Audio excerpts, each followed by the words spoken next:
Tolamuki ya tolamuki mbote na bino na basko tolobela virus ba virus fotolobela to bana virus ezani na ba d'abord virus yango ezaka eloko pe nzamba sala to trouver la nature na mokili et mona na ba microscope ezaka tema mikie makasto donc pour mon nango il faut mon na microscope voir même que bactéries les qui nene que virus mais mona na pimba ke pe kana microscope sikoyo virus and une virus libanda dans le bac à vivre na ata 7 jours après kufi na mais il vraiment pour à vivre vraiment à kola akoka okola ye mon côté il faut aya sangana biso batu tonyama tu vois être vivant pour akola de yemoko basala ni kaka 7 jours libanda tu vois siko virus azalande virus soki akoti na nzoto virus c'est ça agent causal agent infectieuse causal donc oyo e kozaka ba problème na nzoto na biso ba malade tu vois donc pour yemoko alingane o vivre te alinga ko vivre yemoko te bandeko alinga te yemoko asala ni ka 7 jours na mokili akufi parce que virus sera côté na nzoto azalaka na cellule na ye o akotelaka o ayambaka ye omonde to ti ba Congo no to kimise ba guerre bitumba to ye wapi France yambi biso OK la pays mususa yambi no te parce que net France to zika net France des cellules wana o virus ayambaka to bengaka ye cellule hôte de place virus akomelaka tu vois donc ezala batu misusu bazala na ba cellule wana te di ya ba défaut ya ba génétique. Tu vois, ba génétique na ebisa ebino ke ya ba parents na biso ba chromosome na ba parents na biso otozwa ka biso bana so tozwi pour esala biso na ba ADN na biso na ba cause pe ya ba maladie génétique na biso bandela kawana. Tu vois, il y a ba polio ba nini ne ko bandela pe wana. Tu vois, siko ba tumisusu bazalaka na cellule hôte wana te. Place virus ya rapona abwaka ngunda. Bazala nangote donc à cause de je te dis toi pour abonner ko yamba réfugié virus tu vois mais ce que minginde tozala kana c'est lilwana donc eza substance nzamba sala boye banzoto na biso ce que ce virus a côté na cellule na yambi très bien virus a osala ni na sumbi na nganda donc asala ni abwa injection na infection na abwa infection et après akena so akiko panzana so akendaka wapi wana toyebi te toyebi nante tu vois ce que era ko boka ngona place haute wana skoyo comme sko kokola semas na yone comme kokola comme ko panzana na ba organe métabolisme ya nzoto na biso o esungaka biso pona métabolisme ndena expliquer bino métabolisme ezani nini so to lié ba organe o permettra biso to digérer to ça la bien ndenge ba bilo ne so ça la nourrir a comme soukate partout voire même tia okinde kokota na système immunitaire o esunga biso pona ko rejeter ba maladie o zo combattre biso quoi ya siko virus mutu attrapaka maladie virale ndenge mutu attrapaka maladie virale par salive par sang par rapport sexuel donc na ba sécrétion na biso mutu akozwa maladie virale ba maladie virale to ebi eza ebele ba maladie virale to ebi tozana sida tozana Ebola tozana dengue tozana grippe, tozana rubéole, tozana rougeole, tozana donc poliomyélite, tozana donc eza ebele. Tu vois, il y a ba maladie on a pe cause à la sous pe ba maladie bactérienne. Tu vois, mais à part ba o eza makasi on a net ba sida ba tout comme ça.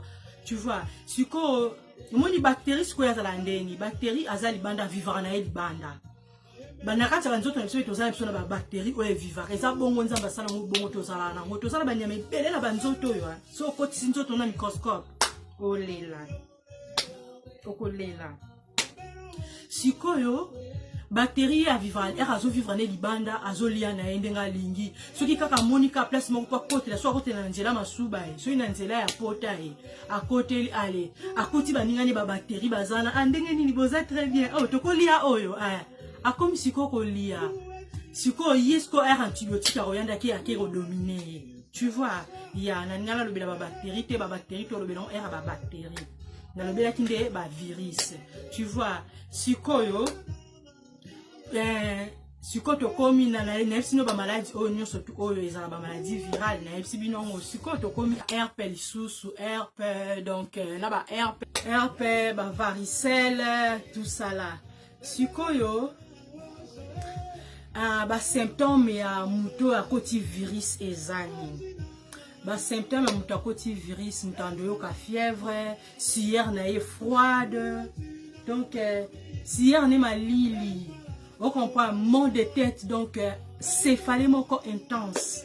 Mal de tête à chaque fois, bah frisson, kolenga, tu vois, à cause de la fièvre, on a ba courbature, à cause de la peine à rime, donc à cause de la peine diarrhée, donc ils ont belé, bah trouble mental, donc à cause de la mambo belé. Voilà ce qu'il faut, bah déjà qu'il y a virus, et comme le côté, et banda pour vivre à sikoyo. Tu vois, donc il y a des maladies virales, voilà. Après, na côté, avant tout comme on a côté traitement, avant tout comme on a côté traitement, tu as ba maladie ni oh ça ma casse, puis ma casse oh il y a ba virus. Maladie ma casse, puis il y a ba virus et ça nini. Oh monsieur c'est ça mortel et ça nini. Nous avons un virus il y a Ebola. Virus à Ebola et ça virus moko donc makasi. Donc il y a virus moko donc transmis par ba sécrétion donc ba fluide ba maï tu vois virus Ebola na. Et ça vraiment makasi. Après tu as virus il y a Marburg. Marburg ça veut dire en français tu bien Marburg. Virus wana eza donc il y a par transmission dans la parcelle urine, salive. Il y a un seul outil toilette. Il faut toujours que ce soit maboko na savon toilette. Parce que tu soit que ta toilette a pas aussi c'est le côté kala mon quel boko soit ni na ko ibana été a couper ça peut mutumbo ta simbi pe mutu. Tu vois, mutu na suka za na plaie, toi ça na nini, voire même pas plaie ata mai moboy.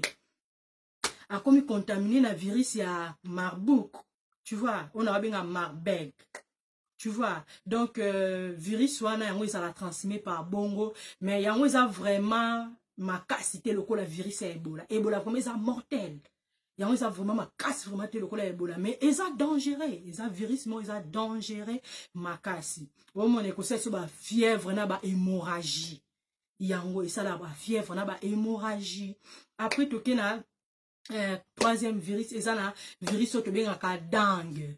Virus dengue yango eza transmis par liquide hein, par piqûre pardon. Virus à dengue yango ils la transmettre par piqûre. Donc aux ana piqûre moko boy soit ya moustique moko boy allez. Et comme na virus wana donc virus wana ils a mingi na ba pays ya ba lentille hein ba neti ba pardon ba pays où msuto ba Martinique ba tout consort bandi ba toza mingi na virus ya donc wana biso vraiment na Congo exacté na yebi vraiment té vraiment té après toza na virus ya VIH wa kinda ko bebisa vraiment ba partie immunitaire ya nzoto na biso eza déficience. Tu vois, donc kinda ko bebisa vraiment donc auto benga sida donc et empêcher le corps pour se défendre. Donc, on est surtout empêché quand on a se défendre. Donc, virus à VIH, SIDA, et ça bien, et tout ça, le système immunitaire de la LCB, ou esunga, biso pour nous défendre, hein? Donc, comme sous ma casse, c'était l'embis. Virus à SIDA est dominate. Il y a, dans un quatrième virus, H5N1, et ça virus au par laboratoire. Bateau basana ba labo basana pena ba danger, tu vois. Mais ba médecin ba na ba étude na ba sala ba bloquer yango. Ba lingate ba tuba ba publier yango eye ba na tout consort mais na ebi soute ce qui existe pour ba le bilango les sous-souté. Les ala quand la mine na ba pays occidentaux comme ça. Tu vois. Donc toza la virus wana, toza la cinquième, toza la rage. Donc yango et soit makapa niama autobinga mboa renard tu vois donc ceux qui mboa za la rage à suyo Aujourd'hui, virus wana ya rage, ils a traité, moi qu'on soit vaccin aye, moi qu'on soit pas vaccin aye, hein, ya, ils en ont peut traiter, donc et bien baka vraiment et provoquer kaliwa ce qu'ils a traité bien té, parce que yango est touché avec la système nerveux, on a bisa qui bino ba neurones, électricité ya mutu na biso ba cerveau, rage on est qui ti kuna, tu vois, mais qu'on soit vaccin yango bako traitant ça va, on comprendre. Il y a mort dans ya kande ceux qui négligence à vaccin ceux ba traitant bien te wana de mort dans ko ya si ko to komi na ba traitement toza na ba antiviraux pour na ba virus wana toza ba traitement tuza médicamenté donc ba antiviraux sous ba pesa ngo ndoko la ba cellule ba capsule tu vois il y a mutu ko zo ba antiviraux na ebongo ba kisi na ya ba antiviraux pe beza ebele sikoyo limite ya antiviraux ezala ndenge ni po c'est limite nango ya ba antiviraux yango ezala ka ce qui ezwama kaka donc esimba kaka soki virus azo vivre na ba virus mususu nde simba parce que comme on a limite on a vraiment essayer limiter ezo simba lisusu te tu vois donc net to kozwa net na maladie ya zona herpes, sida, tu vois, donc et repoussa quand on a benga sida rétroviraux, donc ils ont repoussé donc ils ont qui n'a pour repousser ba virus quoi, donc ils ont repoussé bon ce que ba sala kanil ba comme ce qu'on mélange on a ba antiviraux mususu parce que ba tali ba lobi na antiviraux moko ce to lobi keto pesa sida a makasi azo ko antiviraux moko te. Tu vois, donc bah comme ce qu'on associe na ba antiviraux mususu, bah comme peut ko sangisa na ba antibiotique mususu, bah comme ko pesa po et maladie azwa moitan ya ko vivre. Tu vois, de maladie azwa tan ya ko vivre net na ba maladie ba zona, ba sida, ba herpes, tu vois. Donc il faut ko sangisa ba il faut ko sangisa ba traitement na viral ya ba virus wana il faut ko sangisa on ba antiviraux na nyonso ko sangisa on ko associer on ba antiviraux mususu pour maladie azala bien ni na ngenge kende ko sila siko toke na diagnostic elo kwa liboso médecin ko sala nini après na yebisa bino fonctionnement ya virus ce qui ya ba antiviraux ce qui est causala possible par rapport ya ni na ngai pour na sala ba des vidéos bien te siko na diagnostic est OK pas médecin kwa liboso